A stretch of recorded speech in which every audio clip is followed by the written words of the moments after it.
قول سدید اگر سب کی زبانوں پر آ جائے تو ازدواجی زندگی میں کبھی جھگڑا نہیں ہوگا.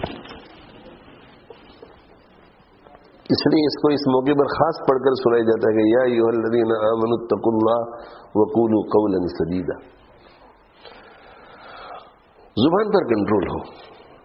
اور ہر گھر میں میاں بیوی بھی اور ان لوز اور ڈوٹر ان لو، ان لوز اور ڈوٹر ان لو، ان لوز اور سن ان لو، آپس میں جتنے بھی ہمارے تعلقات ہیں، بھائی بھائی، بھائی بہن، چچا بھتیجا، بھانجے ماموں، جتنے ہمارے تعلقات ہیں، خاندان خاندان سے بڑھ کر کے باقی دوستیوں میں استاد شاگرد، ہماری کوشش یہ ہونی چاہیے کہ جوڑ پیدا ہو نہ کہ توڑ.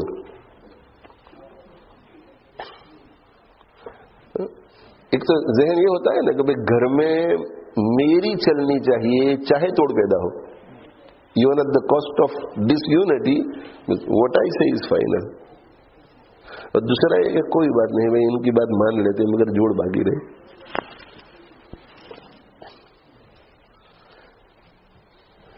تو غلطی ہماری کہاں ہو جاتی ہے کہ سب کچھ میں جو کہوں بس وہ فائنل ہو، میں جو میری بات بس میں میری بات. یہ اب سیلفش ہو گئے ہیں، خود غرض ہو گئے. میری بات میں جو کہوں بس اس پہ عمل ہو. اور پھر وہ تو میں کرتے کرتے سامنے والے آرگیومنٹس پیش کرتے ہیں تو ہمیں سمجھ میں بھی آ جاتا ہے کہ یہ بات اچھی ہے. لیکن وہ ایک مینٹالٹی ہے نا کہ نہیں میں بس میں نے کہہ دیا نا آپ کو، I don't want to listen to any arguments. This is final. یہ جو ایک مزاج ہوتا ہے کہ گھر کو میں کنٹرول کروں، گھر کو میں کنٹرول کروں. بعض عورتوں میں بھی یہ مزاج ہوتا ہے کہ گھر میرے کنٹرول میں رہے، شوہر مکمل میرے تابع رہے، میں جو کہوں وہی ہو، تو گھر ٹوٹے گا. شوہر جو ہے وہ بالکل کمپرومائزنگ نہیں. اللہ تعالیٰ شانہ نے شوہر کو مرتبہ اونچا دیا ہے عورت کے مقابلے میں، یعنی گھریلو معاملات میں. اس لیے کہ ایسا تو نہیں ہو سکتا کہ ایک سے زائد آدمی رہے اور ان کو دونوں کو ایکول پاور دیا جائے. یہ دو پارٹنر ہوتے ہیں کسی بہت بڑی کمپنی میں، تو ایسا نہیں ہوتا کہ دونوں کی ایکول پوزیشن ہے. نہیں، وہ دونوں پارٹنر ہوتے ہیں، ایکول پارٹنر، مگر ایسا ہوتا ہے کہ اس ڈپارٹمنٹ کے آپ you are the head in this department, I am the head in this department. Head تو کسی کو بننا پڑتا ہے. دونوں ایکول رہ کر کے تو کبھی نہیں ہو سکتا. بھائی ایکوالٹی تو یہ ہم مغربی دنیا میں رہتے ہیں، ویسٹرن ورلڈ میں رہتے ہیں. پوری دنیا میں یہ ویسٹرن ورلڈ جو ہے وہ دعویٰ کرتے کہ بھائی ایکوالٹی ہونی چاہیے ہر چیز میں. تو پرائم منسٹر جب کیبنٹ کے ساتھ بیٹھتا ہے تو ایکوالٹی ہوتی ہے، مگر فیصلہ کون کرتا ہے؟ امریکہ کے اندر جنگ کے لیے جانا ہے کہ نہیں جانا ہے، وار ڈکلیئر کرنا ہے کہ نہیں کرنا ہے، فیصلہ کون کرتا ہے؟ پریسیڈنٹ فیصلہ کرتا ہے. تو آپ ایسا کہیں گے کہ ایکوالٹی نہیں ہے تو why? Because he takes the decision all the time.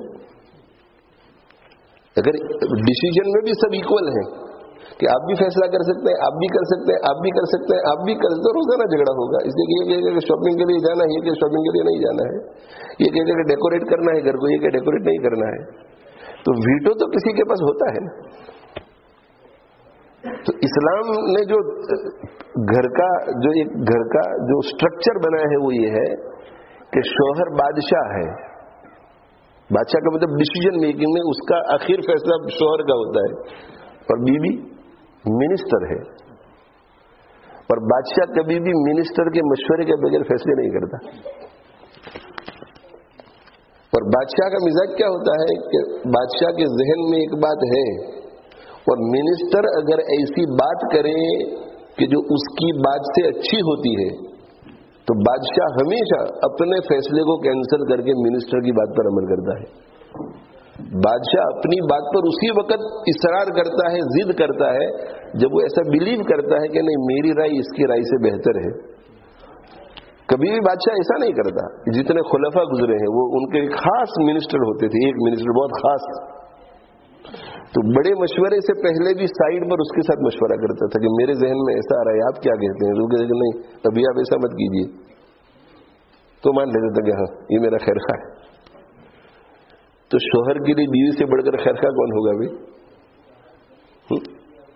اور گھروں کے اندر جب ٹرانسپیرنسی رہتی ہے تو پھر جھگڑے نہیں ہوتے.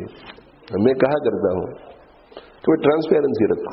آپ کہیں چلے گئے, شوہر نے اجازت دی ہوئی ہے, آ کر کے کہہ دو کہ آج میں امی کے یہاں گئی تھی, شاپنگ کے لیے گئی تھی, آتے آتے امی کو بھی ملا, آپ کو سلام کہا ہے.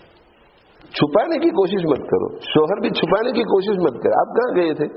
بس ایسے ہی. وہ بیوی کو شک ہوتا ہے کہ دیکھو یہ مجھ سے کچھ چھپا رہے ہیں. ٹرانسپیرنسی رہے آپس میں, پیار محبت سے رہے, ایک دوسرے کو ٹرسٹ کرنا چاہیے.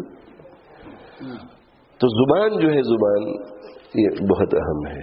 زبان کے اوپر کنٹرول رہے. اللہ تعالی شانہ ہمیں توفیق عطا فرماوے اور ان باتوں پر عمل کرنے کی توفیق دے.